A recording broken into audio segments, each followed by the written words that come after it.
네, 최근 유럽의회는 내후년부터 수입품을 대상으로 제조 시 탄소 배출량에 따라 비용을 부과하기로 최종 결론 내렸습니다. 철강과 합성수지 등 유럽을 상대로 한 우리의 수출 주요 품목도 큰 영향을 받을 수밖에 없는데요. 그런데 우리는 탄소 배출을 강력하게 관리해야 할 대통령 직속 위원회조차 언제 출범할지 미지수입니다. 김주영 기자가 보도합니다. 지난주 유럽의회는 탄소 국경 조정 제도를 통과시켰습니다. 유럽이 수입하는 상품들을 만드는 과정에서 탄소가 얼마나 나왔는지 집계한 뒤 탄소의 양에 따라 비용을 부과하는 것으로 사실상 추가 관세가 붙는 겁니다. De l'ajustement carbone aux frontières, c'est évidemment de contrer, de combattre cette concurrence déloyale en imposant aux entreprises qui exporteraient sur le marché européen de répondre exactement aux mêmes contraintes que nous imposons à nos entreprises. 우리의 유럽 수출품 가운데 철강, 합성수지, 화학원료 등이 대상인데 지난해 이들의 수출액만 6조 2천억 원이 넘습니다. 탄소 배출 문제가 우리 수출에 직접적인 영향을 미칠 수 있는 겁니다. 그런데 우리 정부는 아직 범정부적 탄소관리 조직도 제대로 갖추지 못하고 있습니다.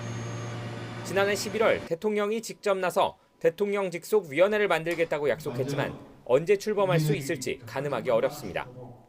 민관이 함께 참여하는 대통령 직속 가칭 2050 탄소 중립위원회를 설치하여 탄소 중립 사회로의 이행을 속도감 있게 추진해 나가겠습니다. 일단 청와대가 100명 규모의 위원회를 만든다는 계획 아래 인사검증에 착수하긴 했지만 법적 근거를 마련해야 할 국회의 속도는 더디기만 합니다.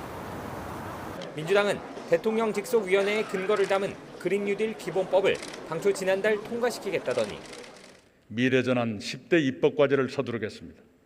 데이터 기본법, 그린 뉴딜 기본법, 미래 모빌리티법, 지역 균형 뉴딜 지원법 등을 이번 회기에 처리해 주기를 부탁드립니다. 아직 소속 상임위원회도 통과시키지 못했습니다.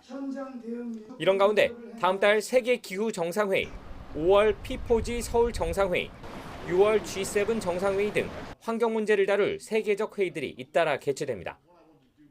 우리는 탄소 배출 컨트롤 타워도 갖추지 못한 상태로 세계 각국과 탄소 절감 목표와 방식, 규제 등에 대해 논의해야 하는 셈입니다. 얼마나 탄소 감축을 열심히 하는지에 따라서 무역 수지 적자와 흑자가 결정되는 그런 시대가 이제 도래한다는 의미라고 저는 이해를 합니다. 범부처의 강력한 계획과 실행을 추진할 수 있는 컨트롤 타워가 필요하고, 이와 관련해 탄소 감축 소관부처인 환경부는 이달 초 탄소 중립 이행 계획을 발표했고 위원회 설립 전까지 그 역할을 맡을 것으로 보입니다. 하지만 환경부가 재정과 산업이라는 두 축을 담당하는 기획재정부, 산업통상자원부와 같은 거대 정부 부처를 실질적으로 관리하면서 탄소 줄이기에 성공할 수 있을지에 대해서는 의문의 시선이 여전히 많습니다. YTN 김주영입니다.